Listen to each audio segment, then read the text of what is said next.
What up? What up? What up? How's everybody doing out? Welcome to another edition of the Robin Lundberg Show. Apparently, it is National Vanilla Ice Cream Day. So there you have that. Vanilla ice cream is delicious. Who can say otherwise? And we have Element Gold. Just a couple comments in for the people who were here first, uh, talking about a good effort for the Indiana Fever. So I didn't do a video after the game last night. One, because I got home late. That would be one aspect of it.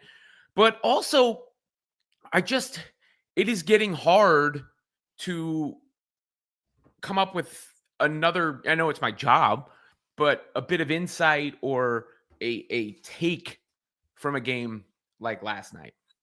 Because the Fever's loss to the Liberty felt like a repeat. They fell apart down the stretch of the game.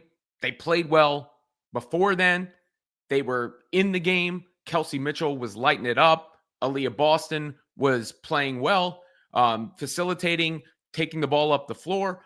But the Liberty are just a far better team at full strength versus the Fever without Caitlin Clark. And,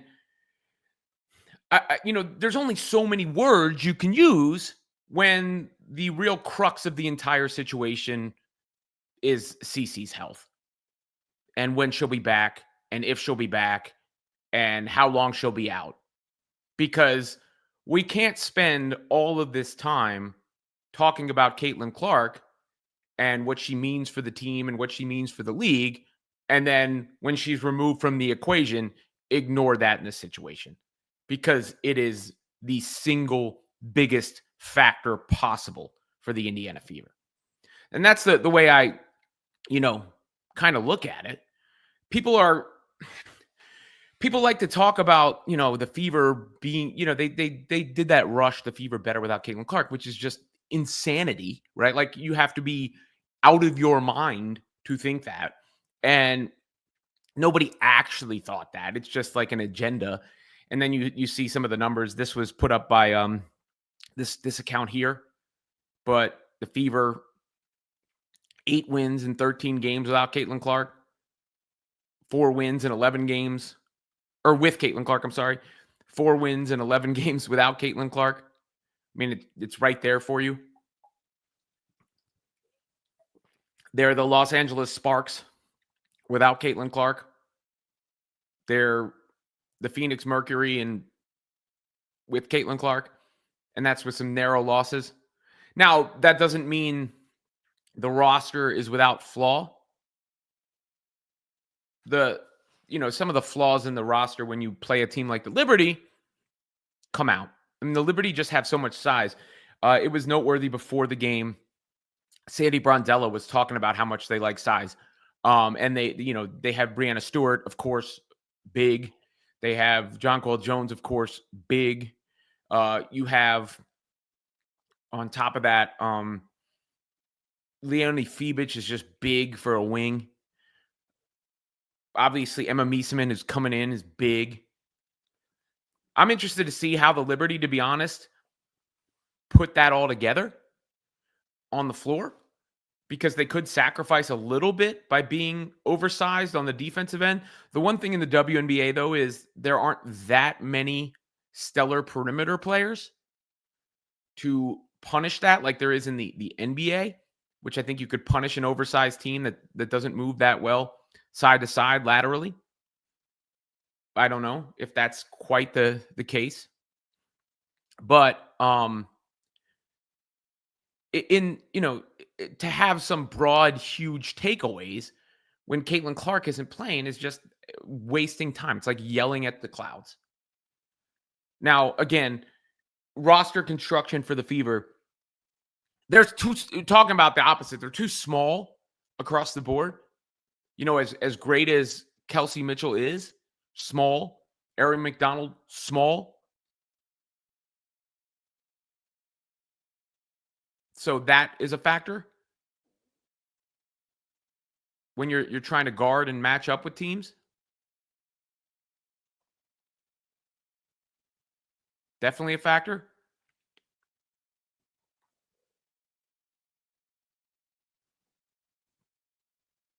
And then on top of that, you have Natasha Howard doesn't have to be guarded on the perimeter. So when you play the Fever and you see these signings like Howard and like obviously DeWanna Bonner, those are open to criticism, clearly. But I think the two biggest issues on the court beyond the obvious are Howard being a self-check on the perimeter. And on top of that, the Fever just being small across the board. But really, you know, it all hinges on Caitlin Clark. I mean, the Fever are in the mix with Caitlin Clark. They are probably in the lottery without Caitlin Clark. Using that terminology, generally. That's it. There ain't that much more to it than that. I mean, I see some other stuff that was circulating online. Sophie Cunningham getting booed. Who cares? Why would anybody care if players get booed in road arenas? So what? That's nothing. See Kelsey Mitchell's the stuff on social media. I'm not getting into this. It's too messy. It's old. Kelsey Mitchell's been nothing but a pro. Said nothing but great things about Caitlin Clark. I'm not trudging through her family's old social media posts to try to play gotcha. That's what fans do. Fans are doing. They're bored. And look, Caitlin Clark has gotten shaded from every direction in the world. I mean, I think one of the phenomenons, and I see it in my, one of the things I think people miss a little bit is how much of a backlash there is to media attention and perceived overexposure. People have a hard time with it. They have a hard time separating like hearing about something a lot and the actual substance of something. And that is part of the Caitlin Clark phenomenon and perhaps some of the reaction to it. As far as Caitlin herself goes, Sabrina Ionescu gave her some advice after the game, and Sabrina really lit it up in the fourth quarter. This was Sabrina who suffered from some injuries in her second year, really her first year and her second year. 2021 said, can tell 2025 Clark. Yeah, I mean, actually, that's something that I told her. Obviously, completely different injuries in terms of, how long I was out for. And, I didn't really have a rookie year, but I told her I had similar situation. And coming back, I had 4 soft tissue injuries that next year that a lot of people didn't know about. I played through 2 calves and 2 hamstrings and kind of just tried to play through it and didn't say anything. And it's kind of similar when you don't go through any injury early on in your career, you have no idea how to maneuver it. And that's something I was able to talk to her about at All-Star is you almost sometimes have to go through it to be able to understand like what your body needs, and you're able to tell like what you can play through and what you can't, and just set yourself up with the right team of trainers and training and knowing the off season's long, and you got to be able to kind of know what your body needs to get ready for the season. And so I told her, although it sucks now, it's going to be a blessing in disguise, and you just have to stay positive about it, knowing you're going to become a better player and better person from it. So that was Sabrina Ionescu there, who is a true pro, and obviously, a star in her own right. And then on top of that, there was Lexi Hull before the game, who I talked to, which I'll share with you. And some people have thought these comments were telling. She was answering first. It was Ben Pickman to my left who asked her about Stephanie White. And I started recording at the midway through that answer. And then I asked her a couple questions. She's been through a lot this season already, and I think you're learning from her what it takes to be a professional, showing up to work every day and putting your best foot forward. And I think we're taking a page out of her book there. What do you see as the ceiling for this team still after all the turbulence you guys have been through, Caitlin in and out of the lineup? Where do you guys assess where you're at right now? I mean, I think we've competed. We've beat the best teams in the league. The ceiling's the highest it could be. I mean, we have a lot of faith in each other, a lot of faith in where we can go with this group. And we've obviously hit challenges along the way, but I think the way we've responded has really shown that we really can do anything. And I know Caitlin made the trip. How are her spirits right now? Obviously, you guys are teammates and close. I mean, there's frustration. There's, why now, why me, those type of questions. But I think she's got a good head on her shoulders. She'll be fine. She's got a great support system and our teammates and her friends and her family. So she'll be better. She'll be better from this. So I don't know how much to read into Lexi's comments, to be honest. I understand why people are taking them the way they are. And certainly I'm concerned about Caitlin Clark's injury status. I wouldn't lie to you. I think she's getting multiple opinions, which is always concerning about how the length and the amount of time somebody might miss. Generally, if it's, not, then you don't need multiple opinions. Now, the other thing about that is you could also get more opinions on how to manage things, how to ramp things up, treatment on the injury itself. So until we get the official word, I won't pretend I know exactly what's going on. But concerning, absolutely, 100%, 1,000%. Definitely concerned that Caitlin Clark could be out for a significant amount of time. With that said, it's also possible she's out 2 more weeks. Something like that. I don't know. So, I'm assuming she's getting the opinion of multiple doctors due to the bevy of injuries that she suffered, not necessarily this specific injury, because obviously the way it's been managed has not worked. And that's really all there is to that until somebody, is set on the record. Stephanie White had no update yesterday. The team is not, sooner or later, they're going to drop the update. Today, tomorrow. I would assume she's obviously out tomorrow. They play tomorrow, right, against the Aces. But otherwise, it feels like a big repeat this season.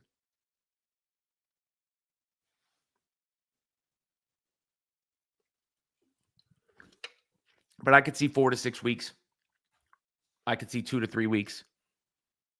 The Fever are not. I see a lot of comments coming in there saying day to day. They're not saying day to day anymore. Stephanie White said that the other day after the initial MRI, which is curious because I was there in that press room too when she said that. She said she was asked if it was good news or bad news, the MRI, and she said she always takes day to day as good news. And therefore, that's where the day to day thing came from. And then since then, we keep getting these reports of more. So that's what makes me think it's cumulative. And it's about how many, injuries she suffered and how to manage and whether she needs to be shut down for a longer period of time or not.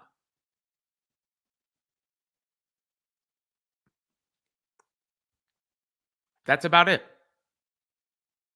But we're going to have to wait, until that is official one way or the other. Now there's also we can keep the glass half full that, she got good news from the other opinions.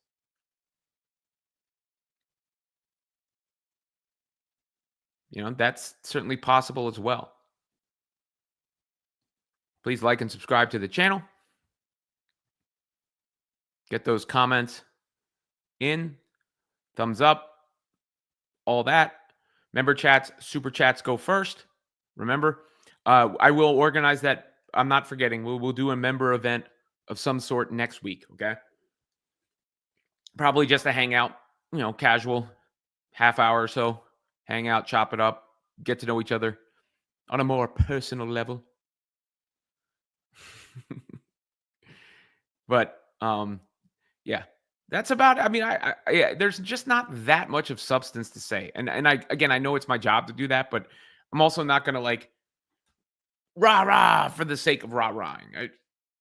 I told you what I think some of the roster flaws are. At the same time, I thought the Fever played pretty well for most of that game. They lost to a team that's better than them. And I can't give you my opinion on Caitlin Clark, and then you remove Caitlin Clark from the situation, and then that not be the, thing that heavily factors into my opinion. Otherwise, I'm just reacting for the sake of reacting. Brandon Sleep, or more opinions on why it keeps happening. Yes. I mean, I think that's certainly possible too. Again, it does concern. Anytime you get second opinions, it's usually not like because the first opinion was great, generally. But in this situation, it may be a little bit more unique just because with Clark, it is a variety of injuries. It is the quad, the soft tissue injuries essentially moving around, the groin, because this is not if it was a re-aggravation of the initial groin injury, I would think the severity of the injury, of the specific injury, may be worse. But I don't know if this is about the, specific injury or if it's about all of the injuries and how to keep it from being more of a repeat. Look at the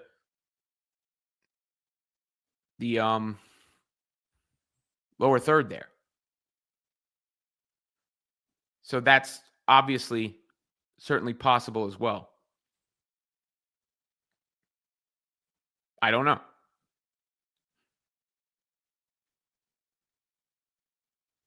I do not know. Lauren Allen, they screwed up saying questionable. Even without MRI, they knew that she wasn't playing that game. Bad look and invited the criticism. Yeah, I will say the questionable tag that day certainly got hopes up, got mine up. That maybe they saw nothing. And it was more her being afraid she was injured. So that questionable tag, which was put out in retrospect before she got the MRI. And then Stephanie White perhaps saying too much in the press conference about, day-to-day. She was never officially listed as day-to-day. It was just that, but yeah, I hear you. And I think that's fair, Lauren. Because I agree. I don't disagree with that. Ben Lamperick says, just a little thing and probably not a big deal in the grand scheme of things, but Aari McDonald's shooting has dropped off dramatically of late. Well, again, I mean, Aari McDonald was cut from her previous team. No disrespect. I mean, Fever fans fell in love with her because of her effort and because they needed a player like that. But that's why you always have, the 2-game sample size or 3-game sample size or whatever. I'm not saying that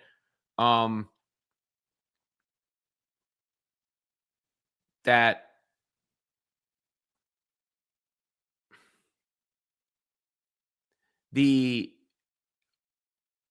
she can't help the team or anything like that. I do think she can help the team, but I also think, she's playing for a job.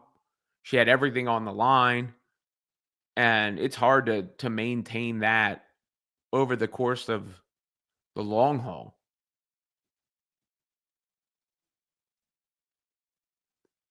That's difficult. And Aries, I don't,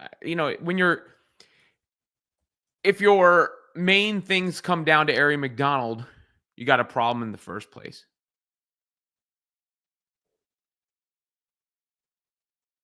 That's pretty much the long and short of that, I think. Member chats, super chats go first. What's up, Jerome? That Hulk behind me is he wrote another comment about the Hulk being behind me. I can't find it right now. That's so those statues were sent to me. They are actually like real collectible statues, but that's Incredible Hulk number 181 behind me. It's the first appearance of Wolverine, the actual comic. So that's why I have Hulk and Wolverine across it, as well as the WWE. You could see that. I'll be on Busted Open tomorrow, noon to 2. And then next Saturday before SummerSlam, There it is. SummerSlam is basically my family's summer vacation. That's about what we got going on right now.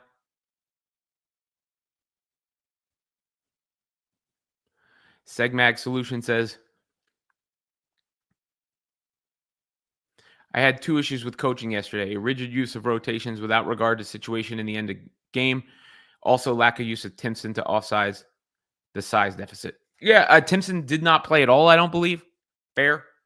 And if you want to say Stephanie White wasn't flexible enough, those are fair critiques. You know, when you bring critiques, I'm open. I'm always open to that. I mean, as far as actually, like, you know, it's rather than when people just say Stephanie White's the worst, tell me why. That we engage in, or I'll engage in for sure. But those are fair critiques. Stern, 12, aka Chris Fever, needs to fill that last roster spot. I'm sure that's coming. I am sure that's coming.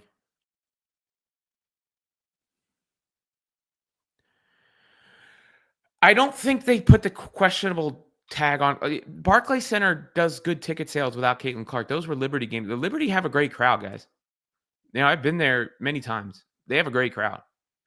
They have their own fan base. I don't think that was maybe in the broad scheme of things for the WNBA, but I don't think that's needed for that game. Maybe, you know, like the secondary market was probably the only thing that was impacted by that. So they probably just had to put something out there. They hadn't done the imaging yet, so they put questionable. I don't know. But I don't think that was manipulating ticket sales or anything like that in that instance.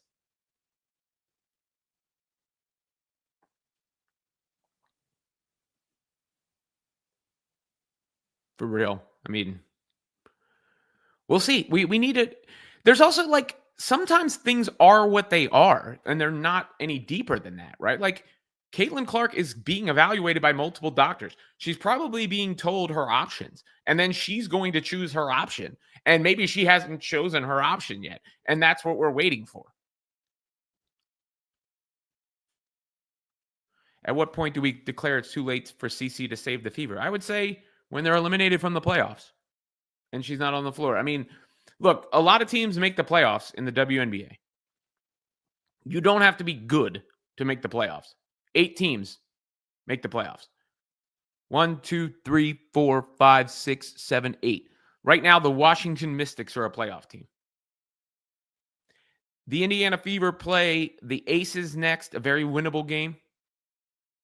Then they play the Chicago Sky, an extremely winnable game. They play Phoenix and then Dallas. I would say, 2-2 is very reasonable in that stretch. Then Seattle and Los Angeles, 1-1. Let's call that again. That puts you at 3-3. Then you're all of a sudden at mid-August when it's realistic for Caitlin Clark to return. They just got to 100%. If she could ever get close to 100%, that changes the entire equation.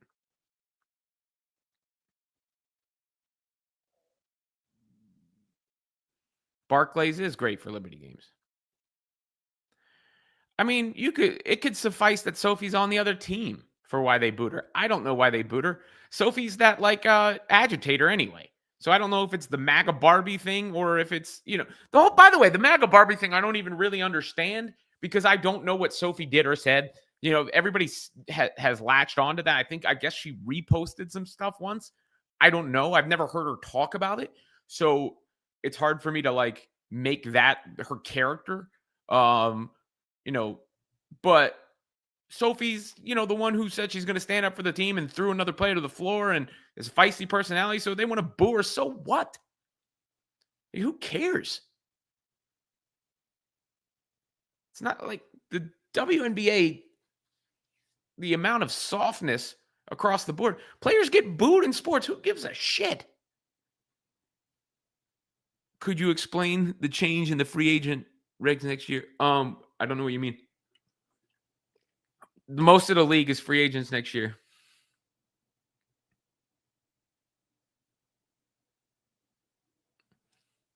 I mean, I don't. The Fever will have a lot of cap space, and almost the entire league is a free agent.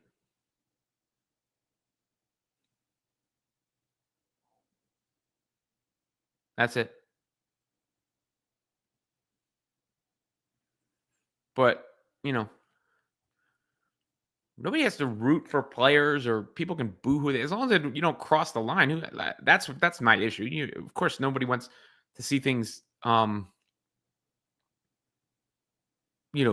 cross over into ugly or personal. That's when it's a problem or hateful, but players getting booed, so what?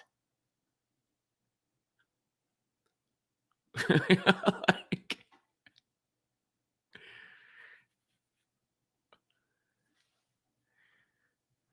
doesn't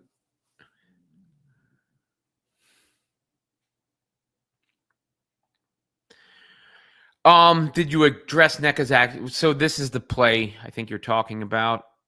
I mean, this is I don't know if a specific player's actions are this is a symptom of the way that the league is officiated. Here is the play in question, I believe. I think I can. This one looks like it's safe to not get copywritten.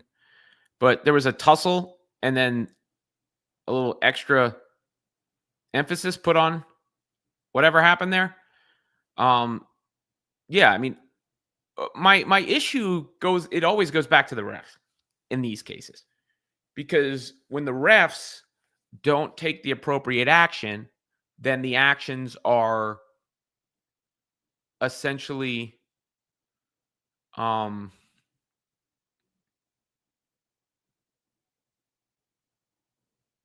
validated.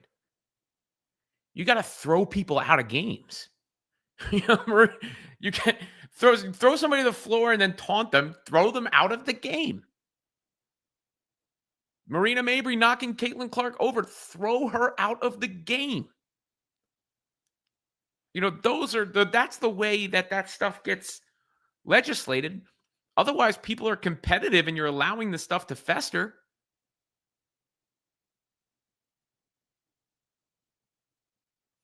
Johnny Fox, I'm sorry, I wasn't yelling at you, man. I was talking about the spirit of it in general. So I apologize if you took it that way. I didn't mean that to be a response to you. I mean it in the general sense because I saw a lot of people talking about it. So please accept my apology. Lynn Jones says, look, soft tissue, hardest to diagnose and recover.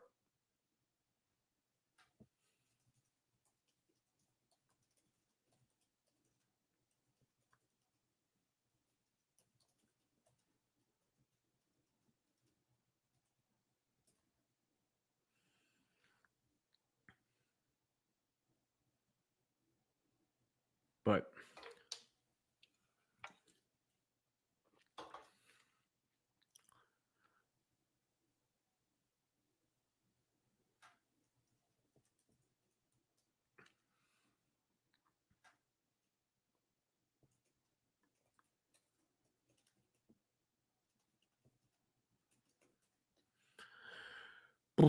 Segmax says, as a new fan of the W, I've always found it comical for a league that prides itself on being physical. They sure have emotional meltdowns over words. Have they not heard sticks? Yeah. Well, social media just gets way too much power in the WNBA too. Like, way too much power. A lot of the players clearly are kind of chronically online. And I'm chronically online. It's part of my job to see the news and react to the news. But I feel for the most part, now look, I let some comments sometimes get to me every now and again. But for the most part, I'm able to just all right, this is just get past this nonsense.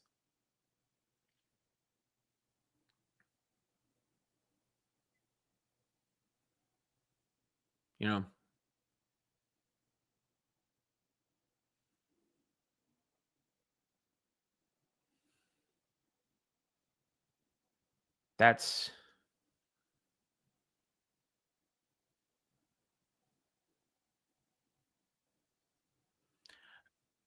Starscream says, Robin, you've played ball for all your life. Sometimes that just Yeah, no, look, I mean, sometimes, yeah, but the ref's job, that's the ref's job to legislate that. And when you call it correctly or respond accordingly, then you set the tone. But when Kennedy Carter, this goes back to that. Why was that a thing? Because the refs didn't throw her out of the game. Like, she should have been thrown out of the game. Marina maybe should have been thrown out of the game. NECA should have probably been thrown out of the game. Alyssa Thomas on Angel thrown out the game.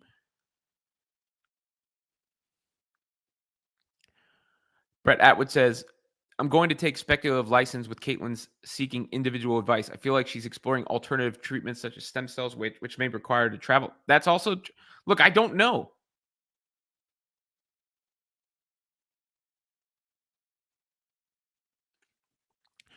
Without Caitlin Clark, absolutely not.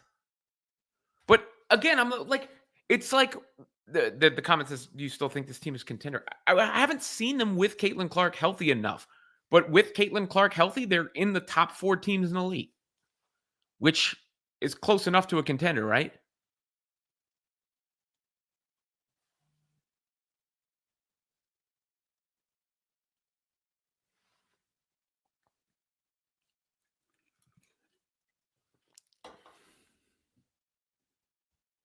So, but like, I'm not to react to games without Caitlin Clark is just makes no sense.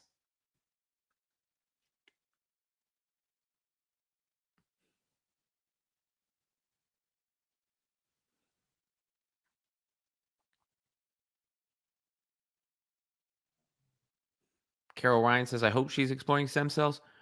Can you even do that in the United States? I don't even know what the rules are. And I also don't know the situation with the doctors and whether they, recommended by the team or sought individually by Caitlin or a combination of both.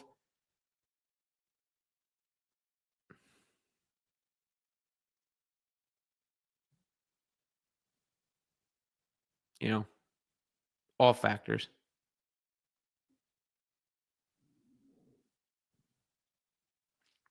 Lexi did miss some critical bunny. I think the biggest swing in the game was Lexi missing the layup and that turning into a John Cole Jones 3 on the other end.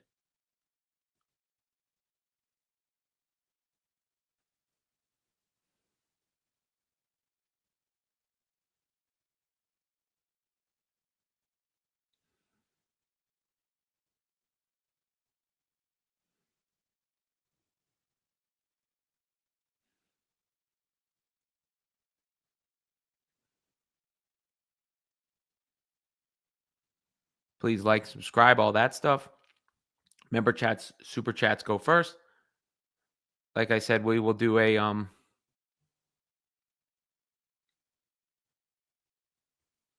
event next week.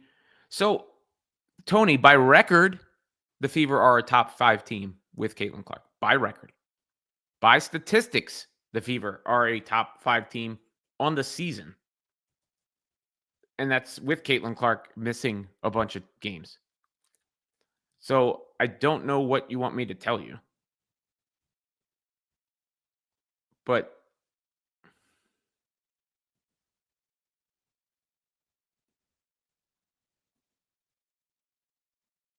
they're still ranked 5th in the net rating over the whole season. Prorating that for Caitlin Clark, it's going to be higher. Just by record, they're top 4 with Caitlin Clark. And they've lost a couple games by a few points. So I don't know what to tell you. This is funny. I am not sure how Coward continues to play great and terrible in the same game. Drives me nuts.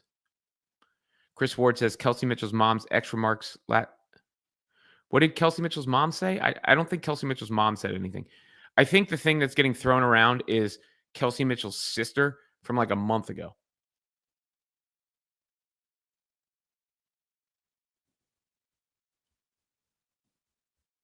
And look, I don't think Kelsey Mitchell's sister or whoever it is should be posting that sort of stuff. It's not a good look, but it's also not her. And she can't control. She maybe never saw it. And Kelsey's been nothing but complimentary of Caitlin Clark, has done nothing but hoop, played her ass off last night. So I feel like when fans sometimes they get bored and they're searching for these things and searching for places to put their anger, I just don't think it's worth delving into that messiness. Just like I avoid it with all the other stuff, like,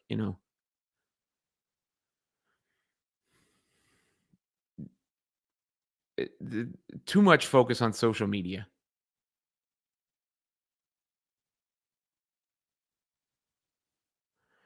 No, this is not true, Starscream. The terrible officiating, the way that the WNBA is officiated is different. I'm sorry. Everybody yells. I've never seen nothing like the contact allowed in the WNBA, particularly on the perimeter, particularly against star players. So that's what's being, and then the lack of actual like enforcement of the rules. It's not like other sports. Refs get critiqued all the time in every sport.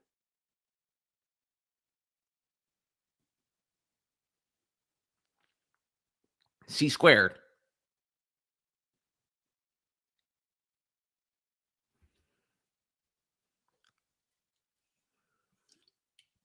But Kelsey Mitchell's not. I mean, again, I don't. That was like from July 1st.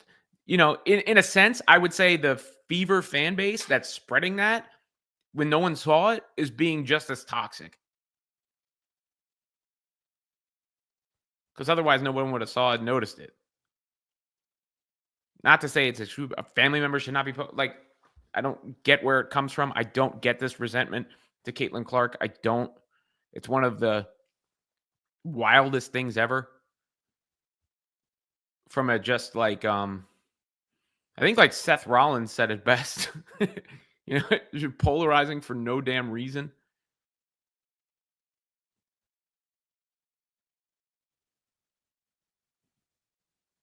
Makes no sense. A few more minutes, guys. Member chats, super chats. Go first. But again, I mean, like, everything hinges on her health. The Fever can tread water for a little bit without Caitlin Clark. They ain't doing anything big picture without Caitlin Clark. Pretty much that simple.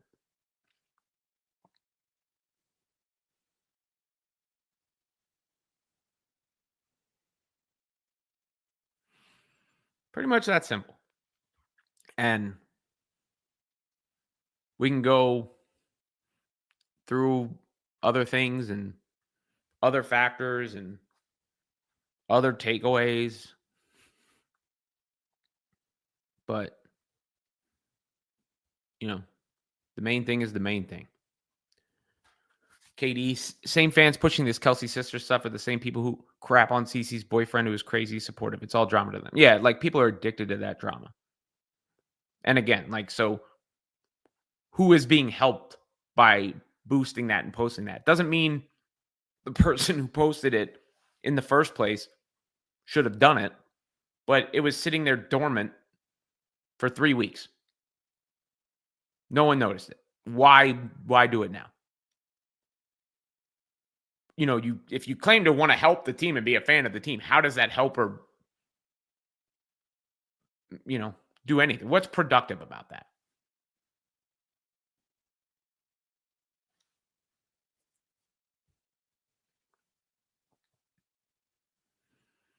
I don't know I thought the Fever played well. Segmag. I thought they played well. I think Kelsey was on a heater. That makes a difference. It was the end of the third quarter. The Fever needed to go into the fourth with a lead. But the Liberty are just a significantly better team without them. Briefs. Well, boxer briefs. Sorry. Boxer briefs. So both.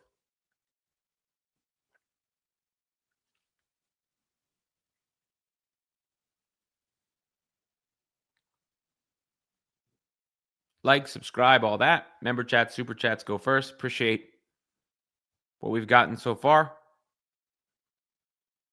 You know,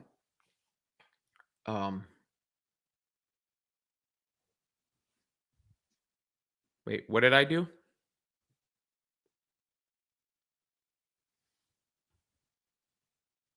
I don't know what you're talking about, but may I repost things from accounts that are interesting or whatever? I'm not cross-referencing every account and everything they've ever posted. I'm not talking about any specific account or any specific person. I don't even know what you're talking about. Like, again, do we have to like cross-reference all drama? The Real Housewives of the WNBA. Thank you, T Smiles. You know, I don't know. Did they stop giving them the ball? I mean, the game got away from them. The game got away from them. Sabrina got hot in the fourth. Again, I think that swing where Lexi missed the layup and then Jones hit the three. But the Liberty are a tough team to keep under wraps. I mean, I thought the other team's playing defense too, trying to take away what you do best. I actually thought the Fever played pretty well yesterday, to be honest. For the most part. No, I don't think it's healthy for a business like the WNBA to depend so much on one player for interest. It seems risky. That is why you see Kathy Engelbert try to spin it otherwise. Because it is not healthy. And I think ultimately for Clark's legacy long term, the overall growth of the league is healthy for her too. You don't want it to be about her all the time forever. And trust me, like in what I'm doing, it's concerning. Full, I've always promised you I'll never lie to the audience. And now I'm hopeful that I've established enough of a connection with the audience that you guys come here for me and what I do. But it's not healthy. But I think it is also, we're seeing it happen. It's not going to be like this either. I mean, it's tough. Like I talked about this on yesterday's show, and people will always have backlash or whatever, say I'm spinning. I'm not spinning. It's the truth. Everything with Caitlin Clark is bigger than everything else. Everything else is bigger than what it was. So the WNBA has grown. The interest in the WNBA at large is higher than it was before. It's not as high as it is when Caitlin Clark is involved. But I think the CBA talk, the pay talk, all that stuff is in large part correlated to all this. And the All-Stars, the amount of All-Stars who are now known. ESPN did the whole spin. Where was the ESPN PR? So they get dunked on for this spin, and I totally get that, right? Here's the PR post. They get dunked on for this spin, up 158% versus the 2023 All-Star game, which they ignore the 2024 All-Star game. It's down 36% from the 2024 All-Star game. And that's where they get the rightful backlash. Like, why ignore that? We all know, everybody knows by now what Caitlin Clark means. But at the same time, there is still something to it being up 158% from the year before Clark got into the league. So even if it's down 36%, do that math in your head. That's still a huge increase over what it was. Like Chris said.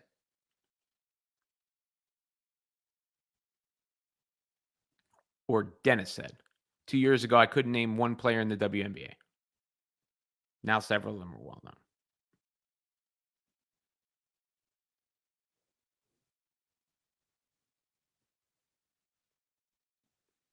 I mean, yeah. All right, y'all. Couple more minutes.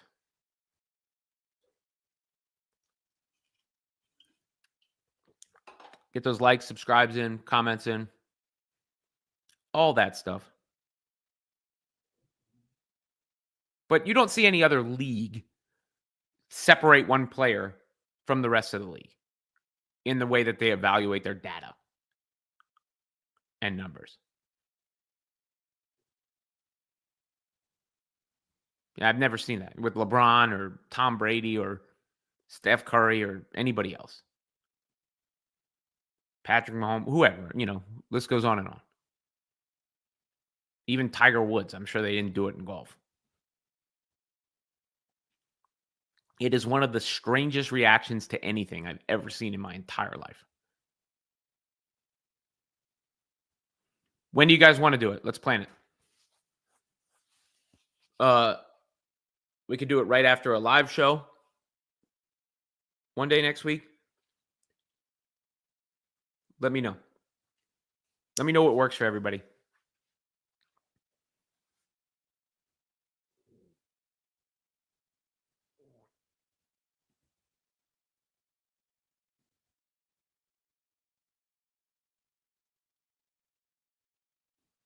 I mean, Braun finals were also the lowest in COVID year.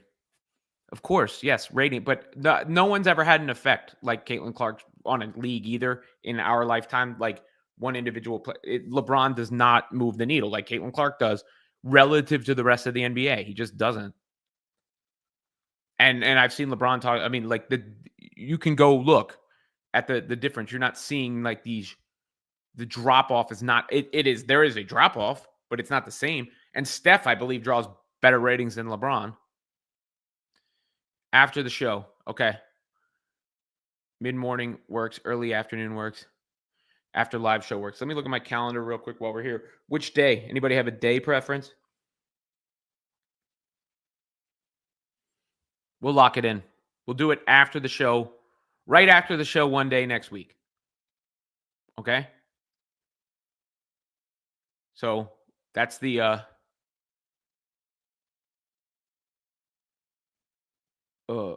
announcement there. We'll do a member event right after a show one day next week. Thumbs up. All right, guys. That'll probably do it any day but Monday, so it won't be Monday. I guess I could. I don't really enjoy it. I also have other work I have to do around games, but I will do it one time too. I'm sure. I mean, I know people like it. It's just I like to watch the game myself. I know it's part of this deal, but that's mostly why, to be honest. And then the other stuff I'm doing around the game and the news that comes out of the game. Thank you, John, and thank everyone. But if there's demand for it, I'll do that as well. Got to listen to the audience.